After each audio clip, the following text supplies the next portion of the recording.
ചുങ്കത്തറ അമ്പലപ്പൊയിൽ മണ്ണാത്തി ക്ഷേത്രത്തിന്റെ നേതൃത്വത്തിൽ കർക്കിടക വാവുബലി ബുധനാഴ്ച രാവിലെ ശാന്തിതീരം കടവിൽ ഭക്തിനിർഭരമായ ചടങ്ങുകളോടെ നടന്നു. ചാലിയാറിന്റെ തീരത്തെ ത്രിമൂർത്തി സംഗമ ഭൂമിയിൽ നടന്ന ബലിതർപ്പണത്തിൽ നിരവധി ഭക്തജനങ്ങൾ പങ്കെടുത്തു.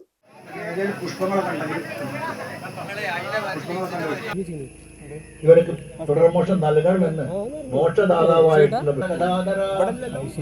കുന്നത്ത് വിഷ്ണുവും മണ്ണാത്തിയിൽ ശിവനും വള്ളുവശ്ശേരിയിൽ ബ്രഹ്മവും സംഗമിക്കുന്ന പുണ്യഭൂമി എന്ന വിശ്വാസമുള്ള ശാന്തിതീരം കടവിലാണ് പിതൃസ്മരണയ്ക്കായി ബലിതർപ്പണം നടന്നത്.